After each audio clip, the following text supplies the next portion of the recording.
Graças e paz, amados. Amém?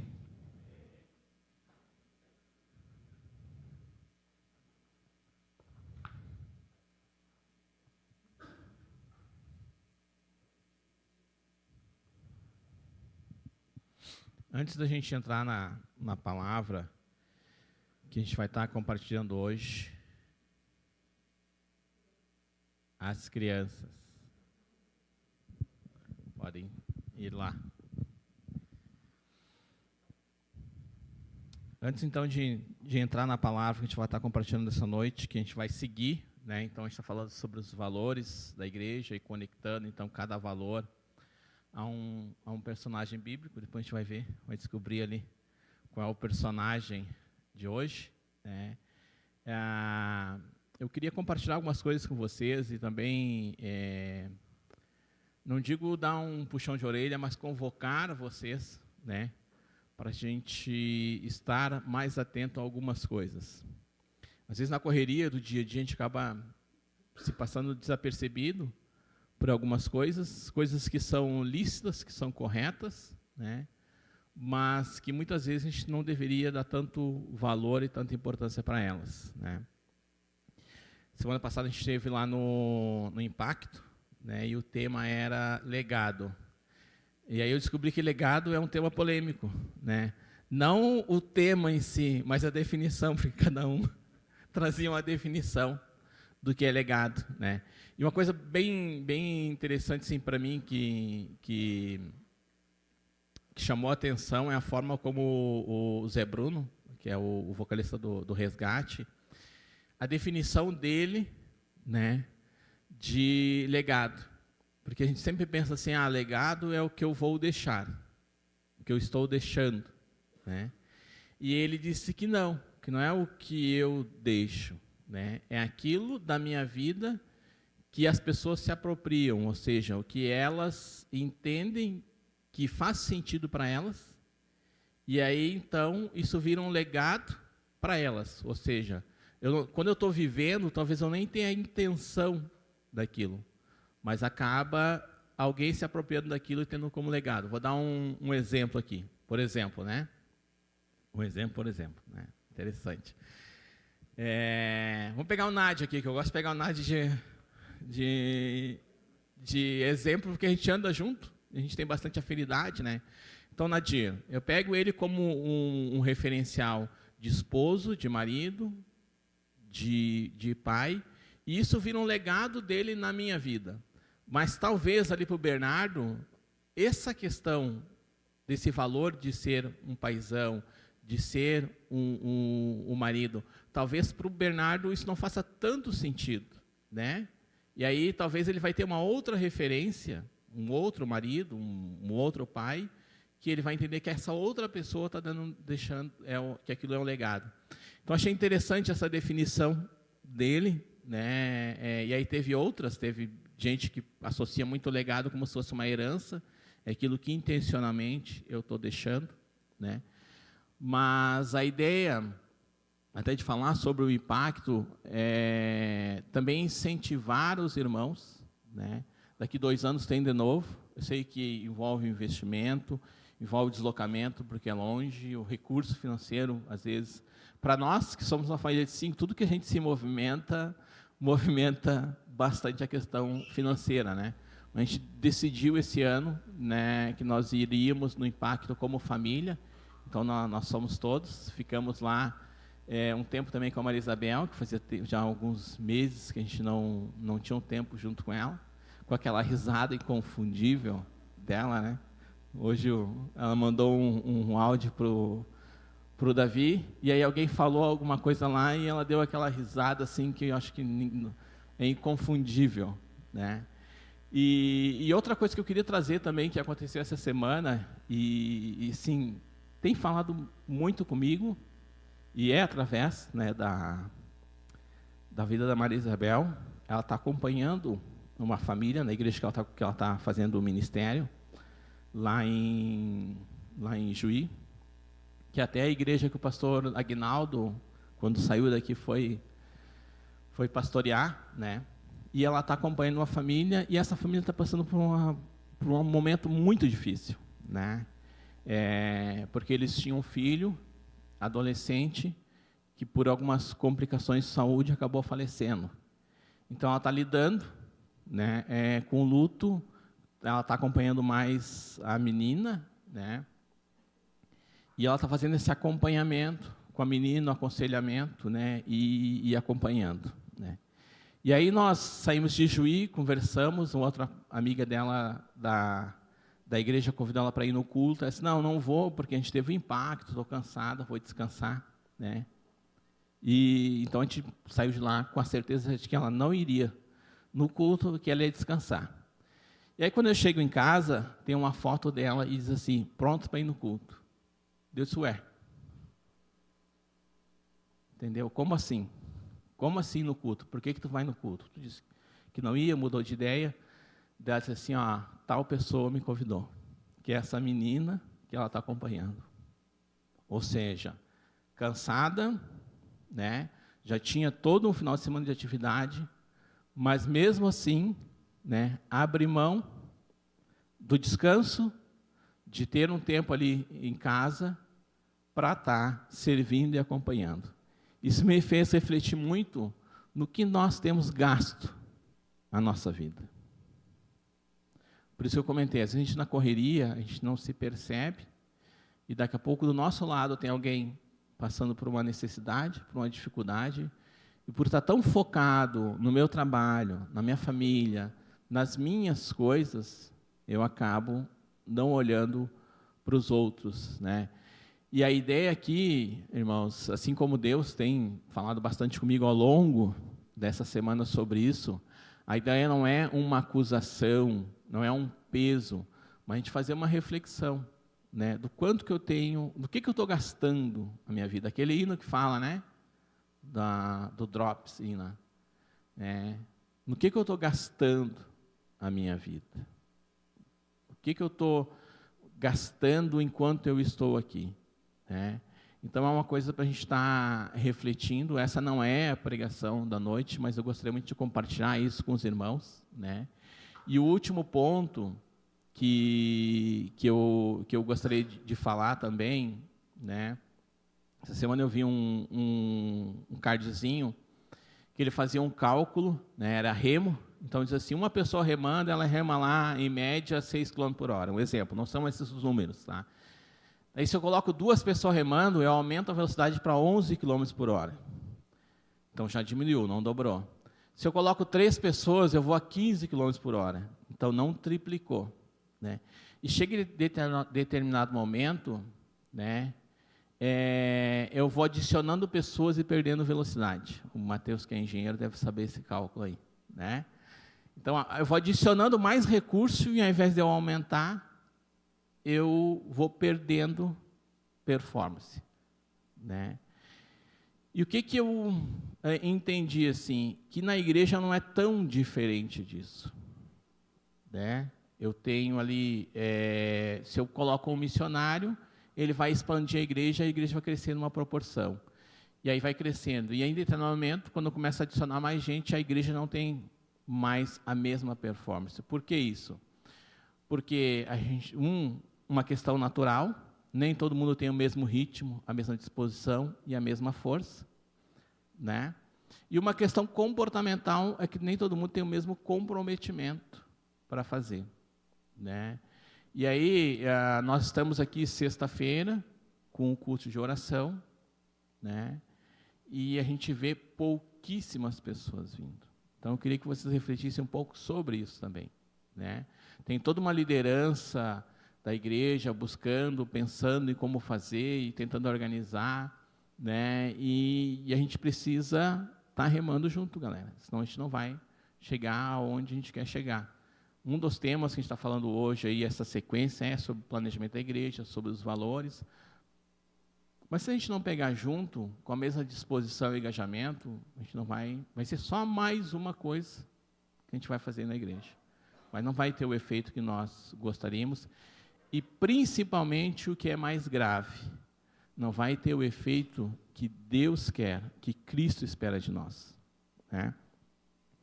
E aí, já entrando um pouquinho no...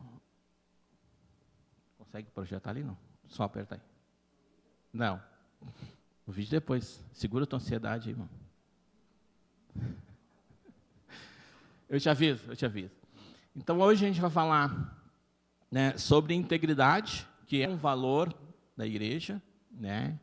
E aí a gente trouxe ali Provérbios 27, né, que o justo anda na sua integridade, bem-aventurados serão os seus filhos depois dele, né? E aí quando a gente fala de planejamento, como que qualquer organização ela funciona, né? Ela tem um nível estratégico, um tático e um operacional, né? Estratégico é aquilo que está olhando a visão de futuro, né? E vendo o objetivo, aonde a gente quer chegar, né? Um diretor de uma empresa, ele pensa assim, aonde eu quero chegar com essa empresa daqui 5, 10 ou 15 anos, né? E então, toda a organização vai ter isso. Se pegar uma escola, vai ter alguém que está pensando na estratégia, né, de como vai passar as disciplinas, qual é o perfil do aluno que se quer formar, né? E vai ter os professores ali no nível tático, ensinando e ministrando. Então, tudo vai ter dessa forma, tá? Na igreja, quem é a parte estratégica da igreja? Quem é a nossa parte estratégica? O cabeção, aquele que manda, o visionário, que pensa assim, aonde eu quero chegar com a igreja pioneira em Tapejara. Quem? O pastor? Fala alto. Deus, Cristo. A Bíblia diz, ele é o cabeça. Entendeu? O pastor, ele está no nível tático. Então, Deus fala com o pastor, e o pastor, junto com a liderança, mas, cara, Deus está nos mandando para lá. Mas como que eu vou chegar lá? Ele vai traçar, entendeu? O plano de como vai chegar naquilo que Deus tem falado no nosso coração. Então, quando começou o planejamento estratégico, foram eleitas algumas pessoas, foi orado, foi estudado, mas é importante ter essa clareza. Não é uma questão da cabeça do Bernardo. O Bernardo não dormiu um dia, acordou e pensou assim, não, agora nós vamos fazer assim, entendeu? Não. Tanto é que existia essa ideia muito antes, né? E o pastor Helmut, ali, dirigido por Deus, falou, não, a gente precisa esperar o Bernardo, porque eu não posso definir algo que depois ele vai executar, ou seja, de repente Deus está falando algo comigo e tem uma visão diferente, mas quem vai executar depois é ele, então vamos deixar que ele venha.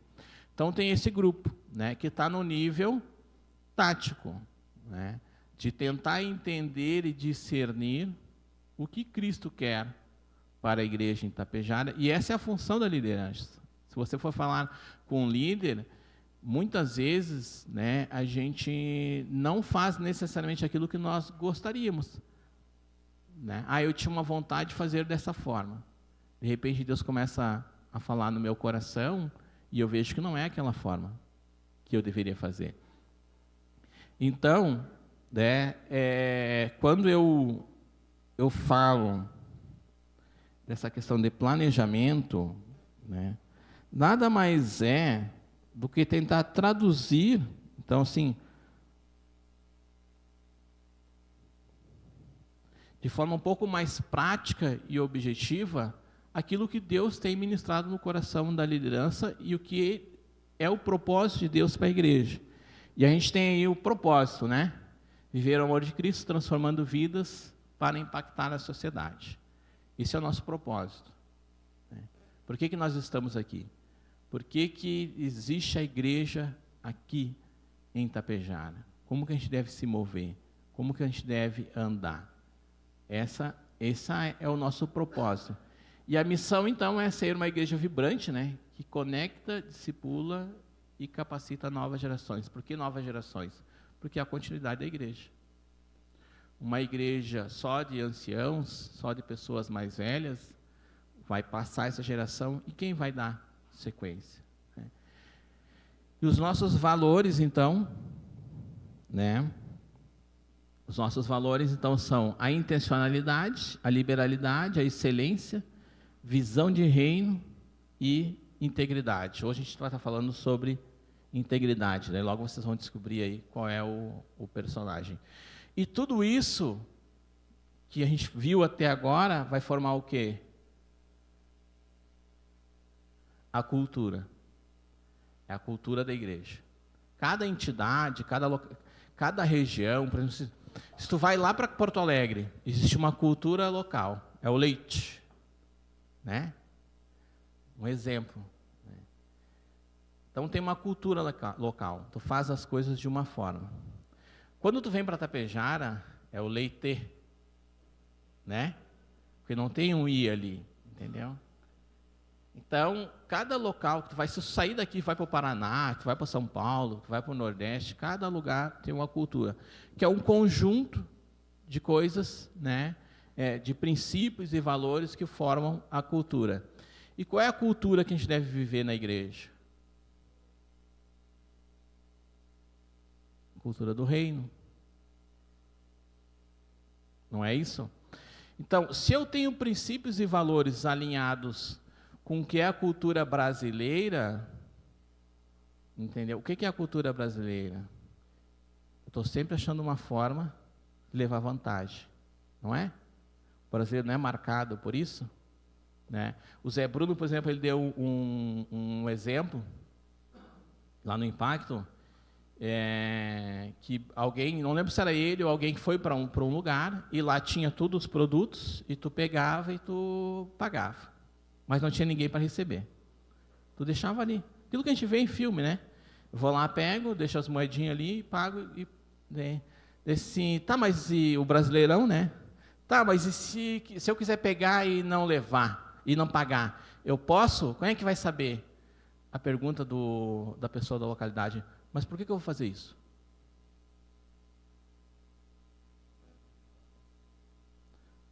Cultura brasileira. Para levar uma vantagemzinha aqui, né? A cultura da região. Por que eu vou fazer isso? Se não é correto. Então, esse conjunto de visão, missão, princípios, o que a liderança quer fazer com vocês? Que a gente viva a cultura do reino. Porque se tu olhar aqui,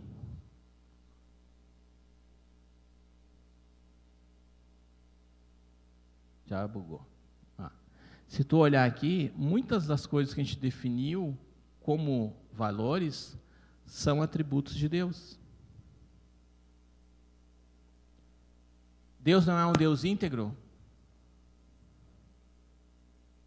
Visão de reino, então, não tem nem o que falar, né? Deus é um Deus de excelência ou não?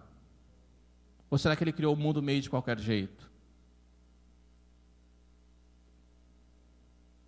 Deus não é um Deus que tem liberalidade, que dispõe das coisas dEle, do tempo dEle, dos recursos dEle para nós? Deus não é um Deus intencional? Então, quando a gente vê, na verdade, o que a gente está trazendo aqui não é nada de novo.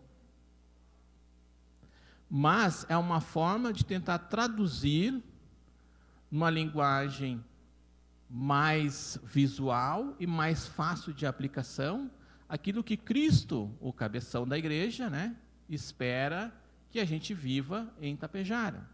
Porque Ele é o cabeça, Ele é o estratégico, a igreja é dele, Ele é o dono. Graças a Deus, né? Imagina se a igreja fosse nossa. Se sendo dele já está difícil, imagine sendo nossa, estava se matando aqui todo mundo. Entendeu? Porque é o que a gente viu lá, quando a gente estudou a igreja de Atos, né? Vocês lembram que eu falei aqui? Até aqui está bem, mas quando chegar ali no capítulo 4, então durou 3 capítulos a igreja em harmonia. No 4 já bagunçou tudo. Por quê? Porque tem um homem no meio. Então hoje a gente vai estar falando sobre integridade, tá? Eu trouxe um conceito aqui, não é importante o conceito, é mais para a gente, né?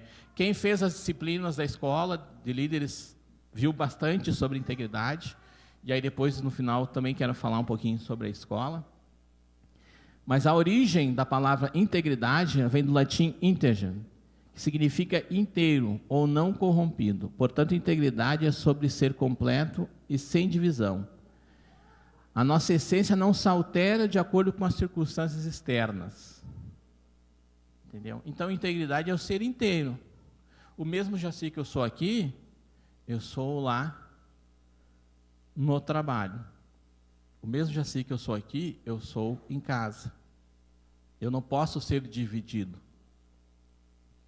Uma vez conversando com um irmão, né, eu falei assim, tá, mas isso aí não é legal, entendeu? Da forma que tu está fazendo, isso aí não é legal. Não, mas é que aqui eu sou o fulano. Como assim? Entendeu? Quer dizer que quando eu estou lá na Agro Daniele, eu tenho um papel de gestor. Daí eu boto minha roupa de gestor e lá eu sou gestor. Daí quando eu terminou lá o expediente, eu tiro o personagem gestor e aí eu vou para casa e eu boto o personagem pai. Daí eu tenho outro comportamento. Daí quando eu venho na igreja, daí eu boto a minha roupa de ovelhinha. Daí aqui eu sou a ovelhinha de Jesus. Isso fere o princípio da integridade. O que eu sou num lugar, eu sou em todos. Se eu não sou assim, se as circunstâncias externas alteram a minha essência, então existe uma divisão. E eu não sou inteiro, portanto eu não tenho integridade, né?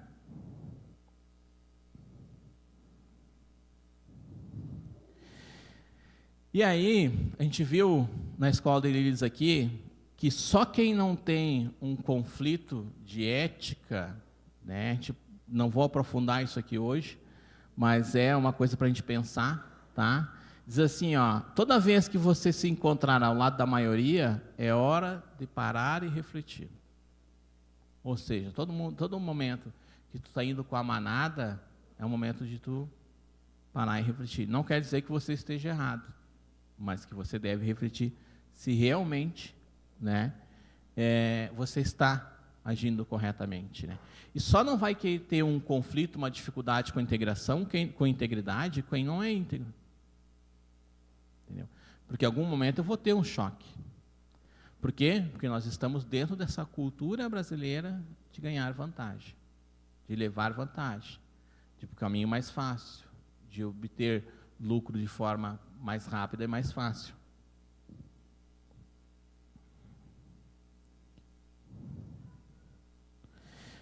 Então a gente vai ver um pouquinho hoje. Foi ou não foi? Aí. Então a gente vai ver um pouquinho sobre integridade na Bíblia. E aí o Jean vai botar o videozinho que ele está ansioso para largar ali, e a gente vai descobrir qual é o personagem que a gente vai ver hoje. E eu espero assim que toda vez que vocês tiverem alguma situação, né, de conflito ético, vocês pensam assim, como fulano agiria aqui no meu lugar? Família, hoje é dia de rolê com os irmãos, me chamaram para dar uma volta no campo, pensem uns irmãos, gente boa. Ô gente, eu fui enganado, me jogaram num buraco. Mercado Livre! Pai, mãe, se vocês estão vendo esse vídeo, eu fui vendido pelos seus filhos invejosos. Tô no Egito agora, parecendo um personagem do Aladim. Rapaziada, eu tava só trampando e a mulher do patrão surtou. Tá querendo me pegar na safadeza. Tô metendo o pé, cê é louco, não compensa. Olha onde eu vim parar. Só porque eu fugi da mulher do patrão. Me botaram aqui como se eu tivesse feito algo. Só porque eu sou bonito, pô. Aí, rapaziada, a favela venceu. Do buraco direto pro trono. Deus é fiel demais, gente. Amém? Esse é o personagem. Vamos falar sobre José, né? O cara que foi vendido pelos irmãos, né? Depois, ele, por ser íntegro, né? Ele foi acusado pela esposa do chefe dele, foi preso injustamente, ficou lá, ajudou 2 pessoas lá, pediu para que um lembrasse dele depois, a pessoa não lembrou, e nada disso, quando ele teve a oportunidade de se vingar ou de dar o troco, ele fez. Nada disso foi para o coração dele. Ele agiu de forma correta sempre, né? Depois tem mais um resuminho, com certeza não vai dar tempo, né? Porque eu falo demais, o TDAH atrapalha um pouco também. Mas tem 13, deixa eu ver. São 9. 9 situações aqui que José agiu com fidelidade, mas eu vou ler só o resumo, com integridade, aliás, né? Então ele passou por tudo isso e em nenhum momento a condição externa mudou a essência dele. Ele não deixou de ser correto, não deixou de ser íntegro, né? No final ele perdoa os irmãos, né? Mas eu vou inverter um pouquinho aqui, a estilo pastor Aguinaldo, que o pastor Aguinaldo sempre quando ele ia falar uma coisa, ele pegava o oposto e dizia o que não é, né?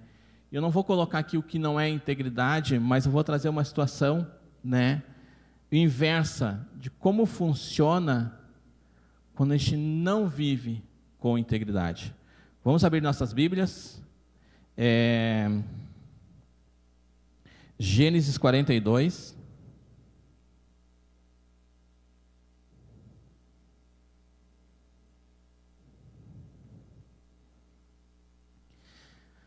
Eu acho que a maioria que conhece a história, né, de José, mas para quem não conhece, eu só vou fazer um contexto aqui, tá?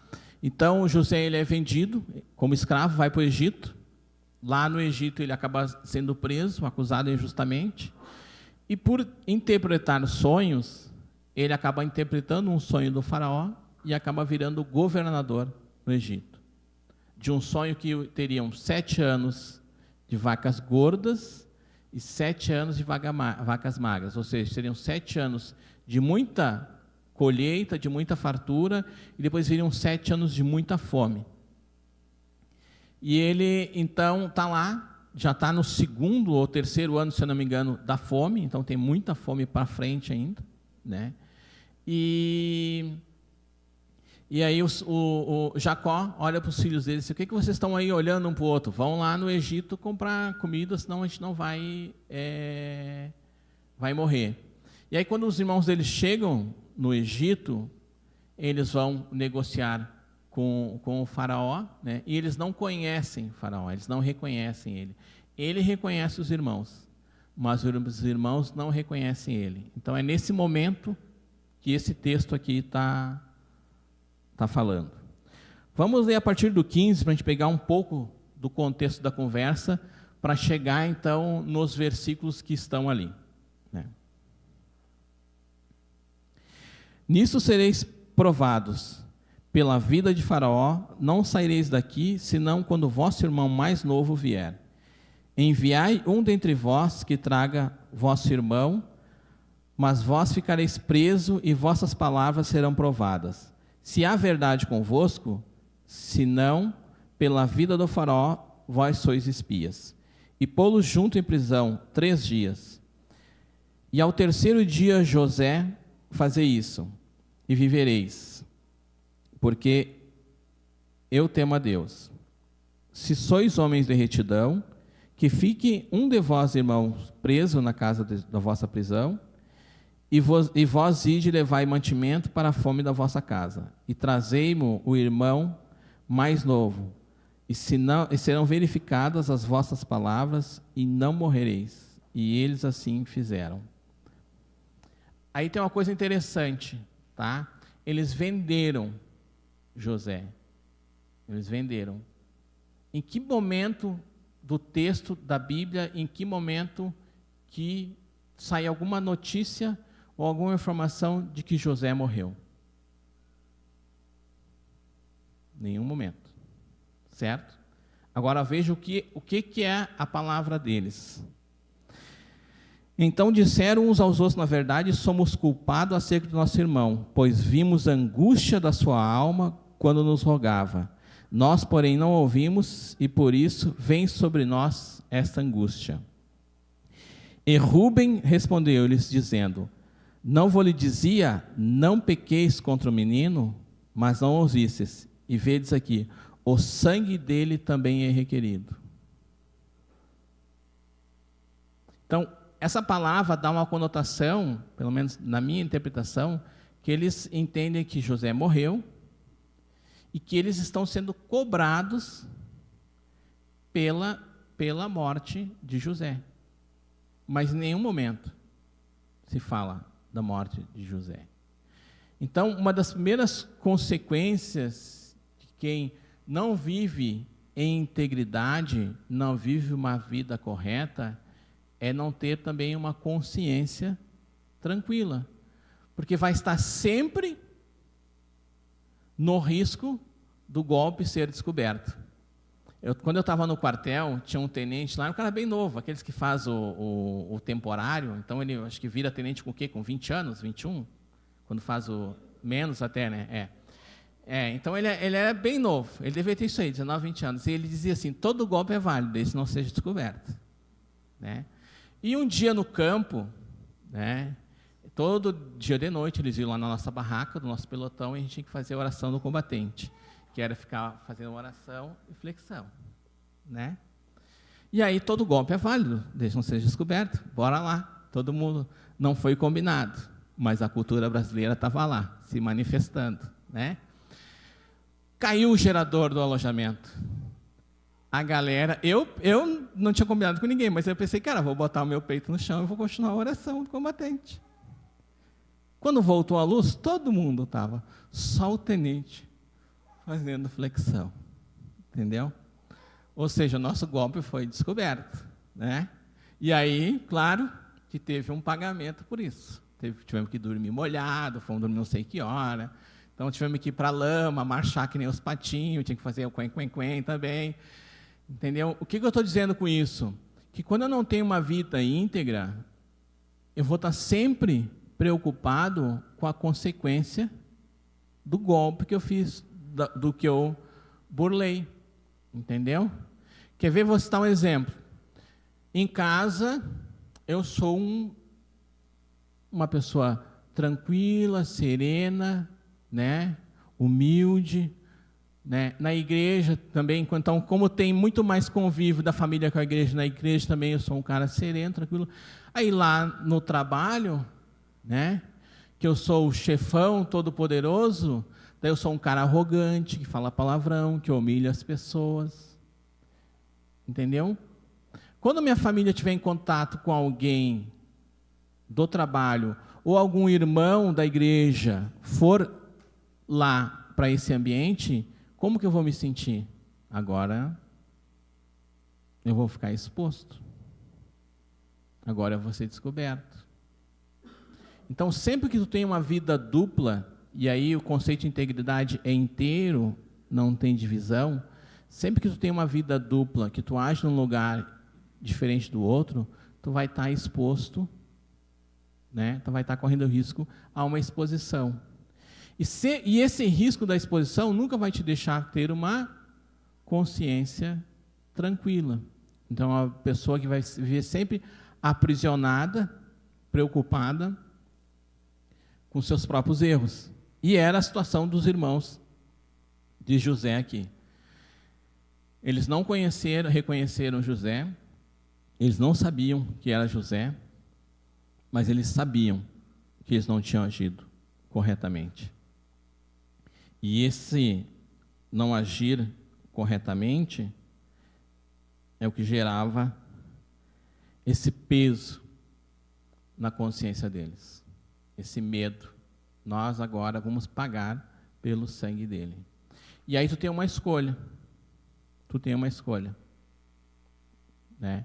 Ou tu viver integramente, ou tu ter uma vida dupla e correr o risco de uma hora a conta chegar. Porque a conta chega. Sempre chega. É inevitável. E se não chegar aqui, meus irmãos, pior ainda. Pior ainda, porque pode chegar lá, na eternidade. E às vezes é melhor, né, tu ter uma exposição e ser descoberto aqui, e tu ter tempo para te arrepender dos teus pecados, do que Davi mesmo disse, né, ele tinha uma escolha, né, ou tu vai cair na mão dos teus inimigos, ou Deus vai te castigar. E ele diz, né, ai de mim, cair na mão dos seus vivos. Ele prefere os inimigos, prefere enfrentar os homens.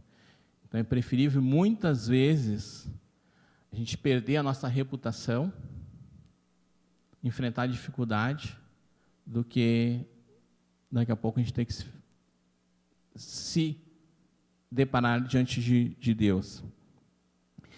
E aí eu comentei assim, né, é um personagem que eu gostaria que vocês, quando tiverem alguma situação, né, algum conflito ético, vocês pensassem nele, de como ele agiria, certo?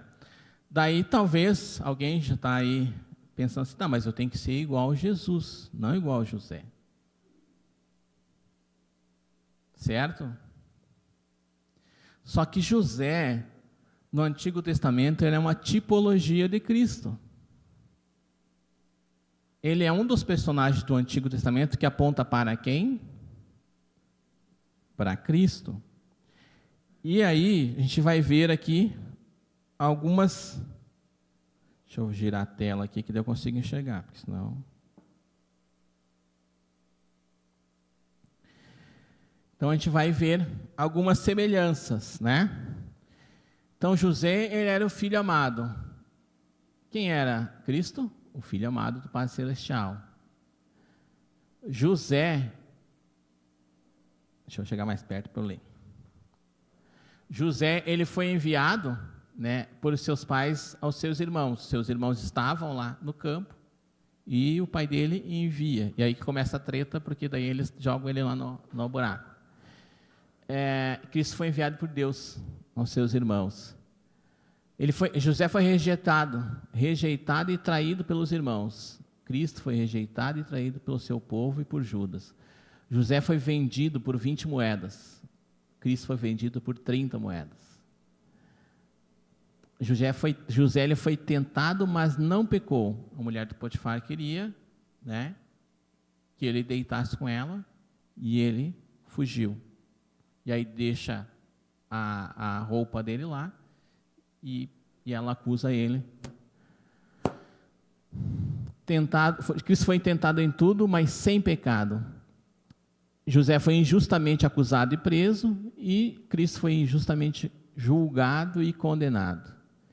José foi levantado da prisão ao trono, ou seja, ele virou o governador do Egito. Cristo foi ressuscitado e exaltado à direita de Deus. José, ele salvou muitos da fome, e Cristo salvou muitos da morte eterna. José perdoou seus irmãos que o traíram. Quando eles chegaram lá, ele entendeu que tudo que eles fizeram foi para o bem. Que ele só estava ali porque eles o venderam. Ou seja, Deus usou o mal deles para o bem. E se Deus usou o mal deles para o bem, então ele entende que ele deveria perdoá-los. Cristo perdoou os que crucificaram ele. E José preservou, né, a linhagem da promessa. E Cristo cumpriu a salvação. Então, quando a gente olha para a vida de José, ele aponta, né, para a vida de Cristo. E aí, para a gente não se delongar tanto, só vou ler um resuminho aqui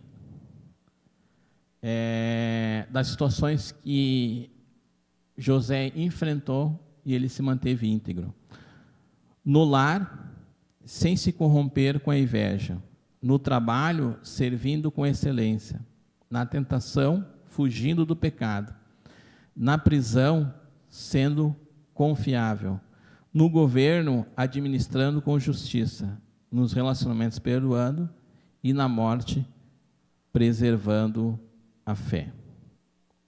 E aí a gente volta lá para o texto inicial que está em Provérbios 27. O justo anda na sua integridade. Bem-aventurados serão seus filhos depois deles. Amém? Vamos nos colocar de pé.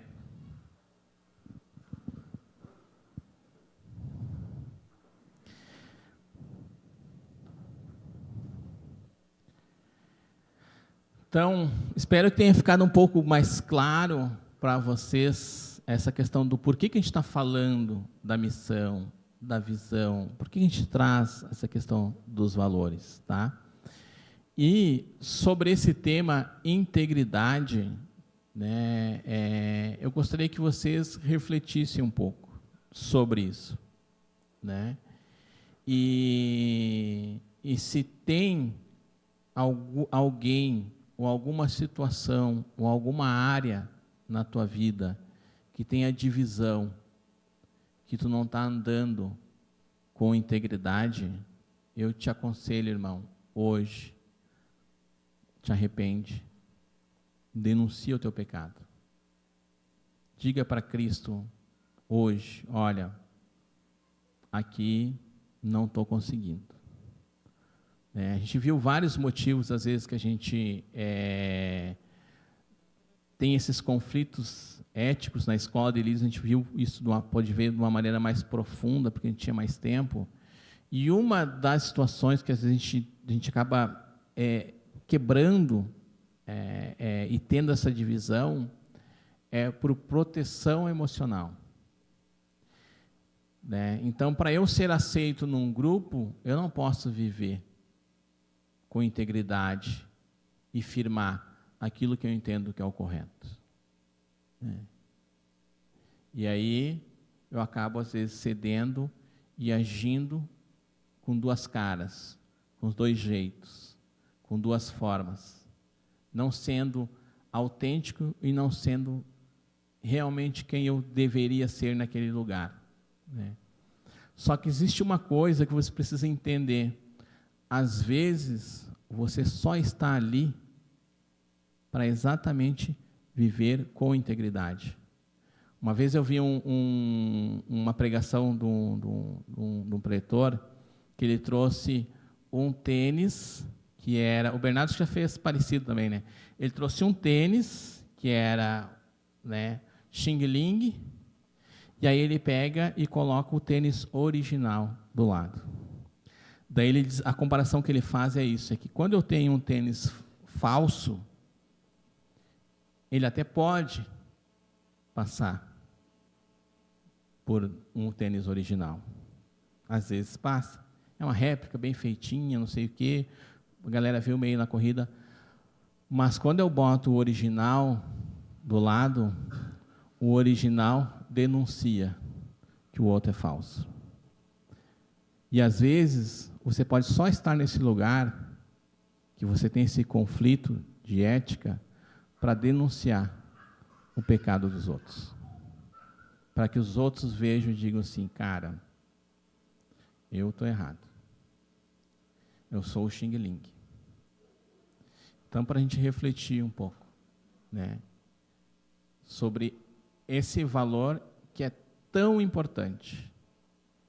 Porque se nós devemos ser os cristinhos e o Cristo, né, é íntegro, o que nós devemos fazer é espelhar o comportamento dele. Né? Uma vez eu falei um negócio que dependendo para quem ouvisse, poderia ser até uma blasfêmia, né, uma heresia. Todos sabem que eu ajudo lá no projeto social, e um dia, numa discussão, em casa, discussão de debate, não briga, tá, irmãos? Uma conversa. Daí a Angélica estava preocupada de como a gente como evangelizar e como falar de Cristo para as crianças. E saiu uma frase tão espontânea da minha boca, que depois eu comecei a refletir. E pensar assim, cara, será que eu não estou me achando? Será que eu não estou pecando? Não.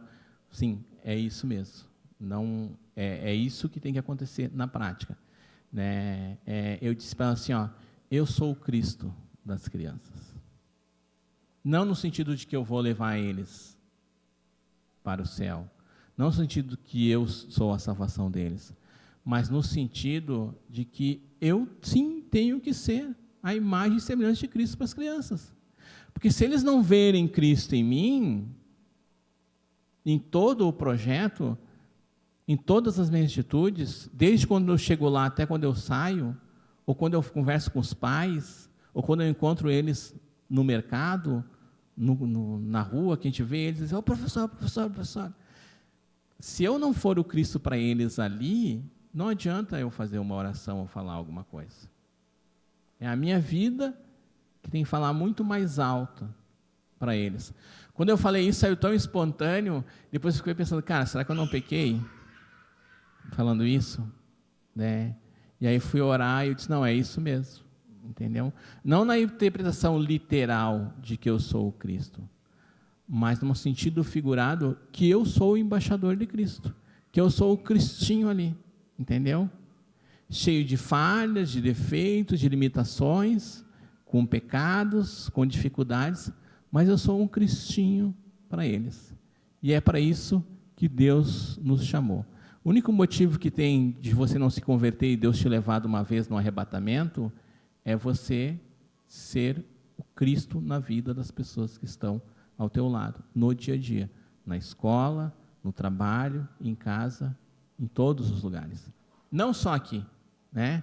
A roupa de ovelhinha, aqui eu sou a ovelhinha, lá fora eu sou o burucutu, o xurecão, né? O ogro, ofendo, humilho, falo o que eu penso, grosseiro, não. Não é isso que Deus quer. Amém? Vamos orar? Senhor, nós te louvamos por esse tempo que estamos na tua casa, te louvamos pela tua igreja, Pai, e peço que, de tantas coisas que foram faladas nessa noite, que o teu Espírito Santo ministre ao coração de cada um aquilo que realmente é importante.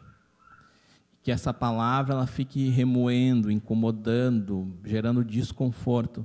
Não no sentido de uma acusação, não no sentido de trazer um peso e um sentimento de frustração e de incapacidade, mas no sentido, Senhor, de gerar mudança, de gerar transformação, gerar uma inquietação por te buscar, gerar um desejo, Senhor, de não viver essa divisão de forma quebrada, mas ter uma vida inteira, gerar esse sentimento de ter a ousadia de se posicionar, Senhor, que a gente sabe que isso é tão difícil, Senhor, porque nós estamos inseridos, e a tua palavra mesmo fala que nós somos enviados, ovelhas como meio que enviados para o meio de lobos, Senhor, e nós temos tantas dificuldades no dia a dia, às vezes, e nós acabamos, muitas vezes, nos omitindo, ou às vezes até cedendo em algumas coisas que não deveríamos ceder. Por isso, nós pedimos que essa palavra esteja falando, Senhor, ao nosso coração, ao longo de muitos dias e ainda, e inquietando sobre essas reflexões, no que nós estamos gastando a nossa vida, e de como eu estou vivendo aqui na igreja, em casa, na escola, no trabalho, no meio da sociedade, porque nós temos que ir para lá, para o meio da sociedade, influenciar e impactar nela, e sim, muitas vezes, com as nossas atitudes, nossos comportamentos, nosso andar, nosso caminhar, denunciar o pecado dessa sociedade. Isso que nós pedimos, Senhor, que nos dê essa ousadia, essa sabedoria. Te louvamos por tudo isso, Senhor, em nome de Jesus. Amém. Você pode sentar mais 2 minutinhos. Avisos, tem avisos, Jean? O Jean tem, o Bernardo tem avisos. Tu vai falar da escola ou tu quer que eu fale? Tá, eu falo. Tem cardzinho da escola? Não, não pedimos, mas podia botar um cardzinho aí improvisado? Então, lá. Então, nós vamos abrir, tá, essa semana as inscrições do 2º módulo da Escola de Líderes, tá? Como eu falei aqui, nós falamos sobre integridade, sobre José, a gente não consegue aprofundar muito esses temas de, cara, quando eu tenho um conflito, como eu lido com isso? É interessante, né? Ter uma troca entre os irmãos, alguém trazer um exemplo, e a gente não consegue no culto porque não tem tempo, mas na escola a gente tem, tá? A escola, ela nasceu, né, dentro do planejamento com o intuito de formar novas lideranças, entendeu? A gente tem falado muito sobre isso. Ah, mas eu não sou líder da igreja, não vou fazer. Olha, tu pode não ser líder da igreja, mas tu exerce influência em algum lugar? Eu acho que todo mundo exerce influência em algum lugar. E outra coisa, disciplinas como integridade, excelência, liberalidade, são coisas que qualquer cristão pode aprender e aprofundar um pouco mais. Então, a gente vai estar abrindo, né, as inscrições essa semana para o segundo módulo. O segundo módulo ele vai falar sobre conhecimento, né, das Escrituras. Então, ele não fala nada sobre liderança, ele vai falar sobre doutrinas bíblicas, é bem focado, né, são 11 ou 12 aulas, focado só a Bíblia, tá? Interessante, a gente está incentivando os irmãos para que participem, para que venham, tá? O valor para membro da igreja, R$50, não paga nem as apostilas que vocês recebem, tá? Tá a Araceli lá me olhando assim, ó, você não paga, né, Araceli? Faltou dinheiro, fazer o quê? Então, assim, ó, é algo que a igreja está fazendo, investindo na vida de vocês, investindo com os irmãos aqui estudando, preparando material. A gente se dedica aqui quarta-feira, das 8 às 10, né? Então, a gente quer incentivar as pessoas para que participem, tá? Mas eu não quero ser líder. Beleza, faz esse módulo. O próximo módulo ele vai falar um pouco sobre comportamental de lideranças, até um módulo que fala sobre comportamental. Se tu não for líder, mas fizer, vai te ajudar também. Na questão dos conflitos, manejo, emoções, vai te ajudar também em muita coisa, tá? Então, a gente quer reforçar com todos que se inscrevam, participem, porque é fundamental a gente saber um pouco mais da Bíblia, saber um pouco mais das Escrituras, né, para que a gente possa também, quando é questionado sobre algo, ter um conhecimento. Amém? O Bernardo vai fazer o encerramento, então. Boa noite, igreja. Graça e paz. A gente sabe que vai ser cobrado, você e eu, diante do Senhor, nós vamos ser cobrados pelo que fizemos ou deixamos de fazer aqui na terra. E a função da igreja, tanto a PIB Itapejara para vocês, para nós, quanto da igreja com I maiúsculo, é capacitar o povo de Deus a agir da forma que Deus espera em todas as esferas da vida. Você entendeu o que eu falei?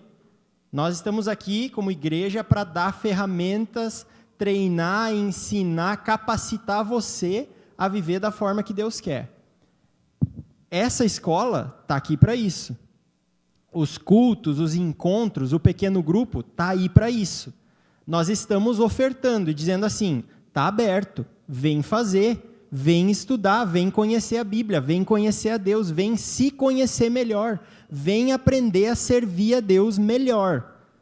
O que você vai fazer com isso? A partir daí, nós não podemos fazer mais por vocês. Nós não podemos fazer mais pelo outro. Nós oferecemos. Espero que você se sinta provocado por isso, incomodado aí. Deixa eu dar os avisos aqui, ó. Domingo, dia 6 de julho, domingo que vem, nós teremos culto com ceia às 9 da manhã, aqui na igreja, e também vai ter um momento de assembleia ali para começar a construção da igreja, amém? Mais alguns detalhes pequenos ali, mas eu quero que você foque nisso. É um culto, vai ter pregação, com ceia também, e daí alguns assuntos de assembleia. Venha, você que é membro, isso é uma convocação, eu estou falando aqui em nome do Sérgio, do presidente. Não é um convite para você ver se vai estar afim naquele dia, é um chamado sério. Você que é membro, venha no culto com a assembleia, por favor. Em breve, nós teremos também o brechó. A data está a definir, mas se você tem roupa de inverno para doar, já vai trazendo aqui na igreja, tá? E no dia do brechó, Provavelmente vai ser um dia de semana, ali a gente faz, né, das 4 da tarde até as 7 da noite. Nós queremos fazer do nosso brechó algo mais do que só vender as roupas aqui e fazer uma oração com as pessoas no começo. Nós queremos fazer disso uma ferramenta para nos conectar com as pessoas que estão ao redor aqui. Então, o que nós precisamos? Gente disposta a estar aqui em algum momento do brechó para conversar e oferecer uma oração por 1, 2, 3 pessoas que estiverem aqui. Nós vamos daí pegar o contato dessas pessoas para entrar, mandar uma mensagem depois, convidar para o culto, mas preciso de pessoas, vocês, dispostos a estar aqui, olhar no olho de alguém e dizer assim, Jesus te ama, eu estou aqui para te dar um abraço e quero orar pela tua vida. Se você consegue fazer isso com alguém, por alguém, fala comigo, manda uma mensagem, fala agora aqui no final do culto comigo, eu quero levantar uma equipe para estar junto aqui e fazer isso pela nossa comunidade. Acabamos de falar de viver a cultura do reino e impactar a nossa sociedade. Eu acho que isso é uma coisa bem fácil que dá para fazer juntos. E o último, agora eu preciso de uma ajuda das mulheres, esposas. Levanta a mão aí, esposa, só para ver que você está me ouvindo. Esposas, tá? Esposas, eu preciso que vocês incomodem os seus maridos para que eles participem de algo muito especial que vai acontecer final de setembro. É o encontro de homens da Pioneira, o Encope. Nós vamos lá para o ABP jogar machadinha no alvo lá, que nem no Retiro de Páscoa. Nós vamos lá para o ABP comer costelão. Nós vamos lá para o ABP dar tiro de espingarda de pressão, jogar bola. Mas óbvio que também nós vamos ouvir várias pregações de um homem de Deus sobre saúde integral do homem. E os homens que vão não voltam iguais, eles voltam diferentes para melhor. Tá? Então, se fosse você, esposa, filha, eu incomodaria aí o homem que está perto de você para que ele fosse. Então, incomodem, convidem os outros homens que estão sem a esposa aí, né? Todo mundo convidado, chamado para estar junto lá no ABP no final de setembro. É sempre bênção, começa sexta-noite e termina no domingo, você consegue ir e estar lá num tempo com os irmãos. Quero declarar sobre você uma bênção antes de você ir embora, que o amor do Senhor Deus Pai, que a graça do Senhor Jesus, o Filho, e a comunhão consoladora do Espírito Santo estejam sobre a sua vida, agora, nessa semana, especialmente te ajudando a viver de forma íntegra na sociedade, dando exemplo da vida de Cristo para as pessoas que estão ao teu redor. Amém e amém. Até semana que vem, dá um abraço em quem está perto de você.